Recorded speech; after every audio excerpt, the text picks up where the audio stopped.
ನಿನ್ನ ಕ್ಲಾಸ್ ಮುಗಿಯೋವರೆಗೂ ನಾನು ಇಲ್ಲೇ ವೇಟ್ ಮಾಡ್ತೀನಿ. ಮುಗಿಸ್ಕೊಂಬಾ, ಮನೆಗೆ ಹೋಗೋಣ. ಇಲ್ಲ ಮಾವ, ನಾನು ಬರಲ್ಲ. ನನ್ನಿಂದ ಅವ್ರಿಗೆಲ್ಲ ಸಮಸ್ಯೆ ಆಗ್ತಿದೆ ಅಂತ ಗೊತ್ತಿದ್ರು ನಾನಲ್ಲಿ ಬಂದ್ರೆ ನಾನು ಒಂದು ಕ್ಷಣನೂ ನೆಮ್ಮದಿಯಾಗಿರಲ್ಲ ಮಾವ. ನಾನು ಓದಕ್ಕಾಗಲ್ಲ, ನನ್ನ ಕನಸು ಗುರಿನೂ ಮುಟ್ಟಕ್ಕಾಗಲ್ಲ. ದಯವಿಟ್ಟು ಬಲವಂತ ಮಾಡಬೇಡಿ ಮಾವ.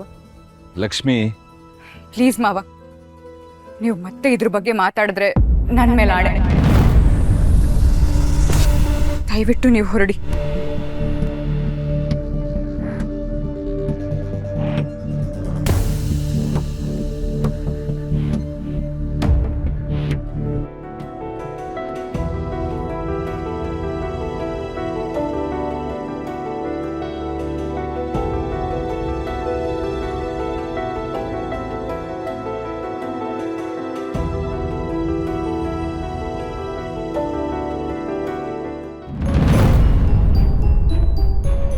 ಲಕ್ಷ್ಮಿ ಬಂದ್ಲಾ? ಅತ್ತೆ, ಈಗ ಯಾಕೆ ಅವಳ ವಿಷಯ? ಅಲ್ವೇ ವಿಮ್ಲಾ, ಯಾವಾಗಲೂ ತಾತ ತಾತ ಅಂತಿದ್ದವಳು ತಾತನ್ ನೋಡಕ್ ಬರೋದು ಬೇಡವಾ ಅವಳು? ಎಲ್ಲಿ ಹೋದ್ಲು ಲಕ್ಷ್ಮಿ? ಏನು ಮಾಡಿದ್ರೆ ಹುಡುಗಿಗೆ? ಅಯ್ಯೋ ಅತ್ತೆ, ಯಾರು ಏನು ಮಾಡ್ತಾರೋ ಅವಳಿಗೆ? ಏನೋ ಬಾಯಿ ತಪ್ಪಿ ವಿಮಲ ಮನೆ ಬಿಟ್ಟು ಹೋಗ್ಬಿಡು ಅಂತ ಹೇಳಲ್ಲು. ಅದಕ್ಕೆ ಅವಳು ನೋಡಿದ್ರೆ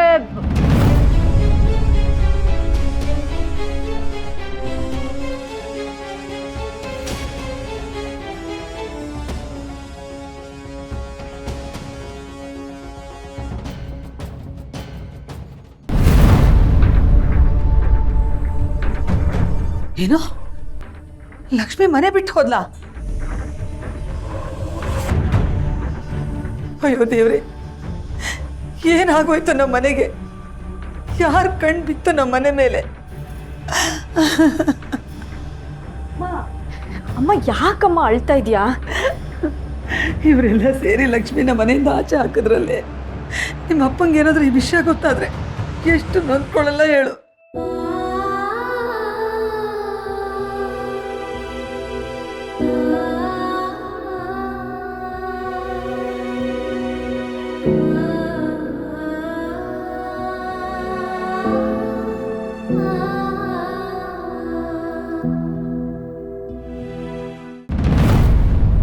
ಇಷ್ಟೆಲ್ಲ ಡ್ರಾಮಾ ಆಗಿ ಲಕ್ಷ್ಮಿ ಮನೆ ಬಿಟ್ಟು ಹೋಗೋದಕ್ಕೆ ಕಾರಣ ಯಾರು ಹೇಳು?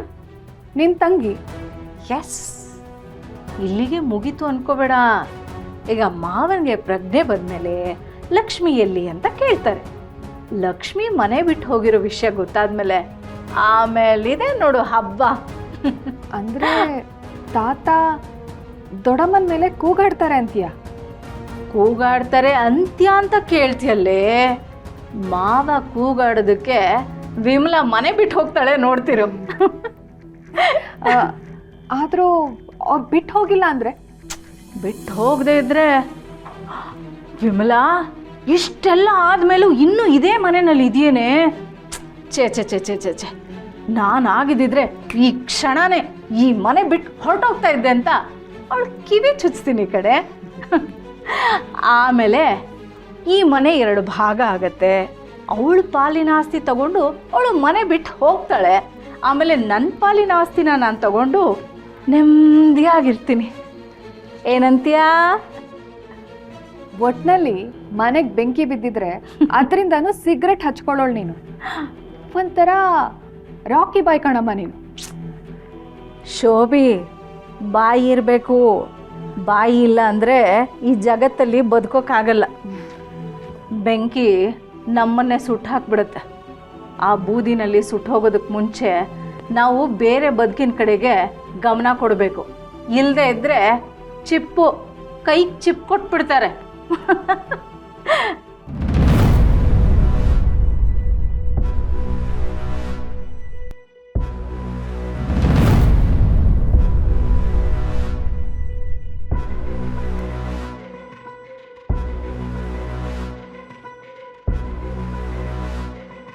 ಅಮ್ಮ, ಇವಳು ಯಾವಾಗ ಬಂದ್ಲು?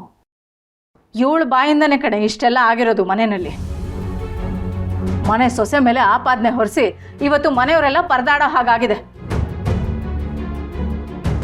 ಏನು ಮಾಡ್ತಿದ್ದೀಯ ಹೇಳಿ ನಿಂತ್ಕೊಂಡು? ಈಗಾಗಲೇ ಈ ಮನೆಯಲ್ಲಿ ನಿನ್ನಿಂದ ಆಗಿರೋ ಅನಾಹುತ ಸಾಲ್ದ? ಈಗ ಇಲ್ಲಿ ಕೇಳಿಸ್ಕೊಂಡಿದ್ದನ್ನು ಏನಾದರೂ ಮನೆಯಲ್ಲಿ ಯಾರ ಹತ್ರ ಆದರೂ ಹೇಳಬೇಕಲ್ಲ. ಅವಾಗ ನೋಡು ನಿನಗೆ. ಈ ಮನೆ ಸೊಸೆ ಇವಾಗ ಹೊರಗಡೆ ಇದ್ದಾಳೆ, ನೆಕ್ಸ್ಟು ಈ ಮನೆಯಿಂದ ಹೊರಗಡೆ ನೀನಿರ್ತೀಯ, ಗೊತ್ತಾಯ್ತಾ? ಅಯ್ಯೋ ಅಮ್ಮರೇ, ನಾನೇನು ಕೇಳಿಸ್ಕೊಂಡೇ ಇಲ್ಲ. ನನಗೆ ಮನೆಗೆ ಸ್ವಲ್ಪ ಅಡುಗೆ ಸಾಮಾನೆಲ್ಲ ತರೋದೈತೆ, ನಾನು ಮಾರ್ಕೆಟ್ಗೆ ಹೋಗಿ ಬರ್ತೀನಿ. ಅಟ್ಟೆ ಇವಳು ಏನೇ ಇವಳು ಇರಿಟೇಷನು ಕಣೆ, ಸುಮ್ಮನೆ ಎಲ್ಲ ಕೇಳಿಸ್ಕೊಳ್ತಾ ಇರ್ತಾಳೆ. ಛೇ,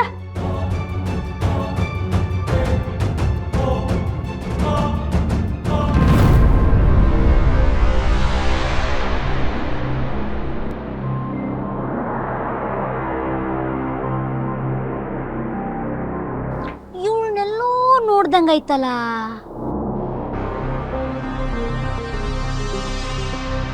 ಆದಿ, ಅಂಗಡಿ ರೋಡ್ ಹತ್ರ ಕಾಯ್ತಿದ್ದೀನಿ, ಬೇಗ ಬಾ. ಅದೇನ ಕಲ್ ವೇಟ್ ಮಾಡ್ತಿದ್ಯಾ ಶಮಿ? ಅಂಜು, ನೀನಾ? ತಾತ ಇದ್ದಾಗಂತೂ ಹೆದರ್ಕೋತಿದ್ದೆ, ಇವಾಗ ಮನೆ ಒಳಗೆ ಬರ್ಬೋದಲ್ಲ? ಹಾ, ಇಲ್ಲ, ಇವಾಗ ಬೇಡ ಅಂಜು. ಆಲ್ರೆಡಿ ಮನೇಲಿ ಎಲ್ರು ಬೇಜಾರಾಗಿರ್ತಾರೆ. ಮತ್ತೆ ನಾನು ಮನೆಗೆ ಬಂದು ತಾತನ ಬಗ್ಗೆ ಕೇಳಿದ್ರೆ ಅವರಿಗೂ ಬೇಜಾರಾಗುತ್ತೆ. ಕೇಳಿಲ್ಲ ಅಂದ್ರೂ ಚೆನ್ನಾಗಿರಲ್ಲ. ಅದಕ್ಕೆ ಆ ದಿನ ಕರ್ಕೊಂಡು ಹೋಗೋಣ ಅಂತ ಹೊರಗಡೆನೆ ಕಾಯ್ತಿದ್ದೀನಿ. ಅದು ಸರಿ. ಆದಿ ಅಣ್ಣ ರಾತ್ರಿ ಎಲ್ಲ ನಿದ್ದೆ ಮಾಡಿಲ್ಲ, ಹೀ ಈಸ್ ಟಯರ್ಡ್. ಅದಕ್ಕೆ ಕಾಲೇಜ್ಗೆ ಹೋಗೋದು ಬೇಡ ಅಂತ ಹೇಳ್ತಿದ್ದೀನಿ. ಅವನು ಮಾತ್ರ. ಹಲೋ ಶಮಿ, ಅಲ್ಲೇ ಇರು, ಈಗಲೇ ಬರ್ತೀನಿ. Okay Adi, C you. ಅಣ್ಣ, ನೀನು ಇವತ್ತು ಕಾಲೇಜ್ಗೆ ಹೋಗಲೇಬೇಕಾ? ಒಂದಿನ ರೆಸ್ಟ್ ಮಾಡೋಕ್ಕಾಗಲ್ವಾ? It's okay Anju, I will be fine. Bye. ಇವಳು ನಮ್ಮ ಆದಿ ಅಣ್ಣವ್ರ ಕಾಲೇಜ್ ಫ್ರೆಂಡ್ ಅಲ್ಲ, ಇವಳು ಯಾರಿಗೆ ಕಾಯ್ತಾವಳೆ?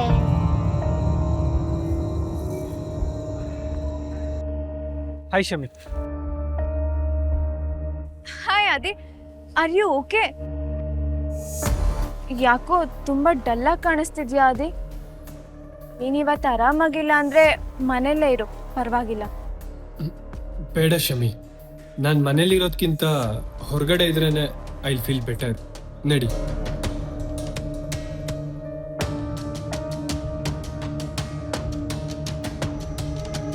ನಮ್ಮ ಆದಿ ಅಣ್ಣ ಅಲ್ಲ, ಇವಳನ್ನ ಮನೆಗೆ ಕರ್ಕೊ ಬರ್ಬೋದಾಗಿತ್ತಲ್ಲ, ಇಲ್ಲಿ ಯಾಕೆ ಭೇಟಿ ಮಾಡ್ತಾವನೆ? ಏನಾಯ್ತು ಆದಿ? ಅವಳು ಮತ್ತೆ ಏನಾದ್ರೂ ಮನೆಗೆ ವಾಪಸ್ ಬಂದ್ಲಾ? ನೋನೋ, ಟಚ್ ವುಡ್, ಅವಳು ಮತ್ತೆ ಬರೋದು ಬೇಡ, ಬರೋದು ಇಲ್ಲ. Don't worry Adi.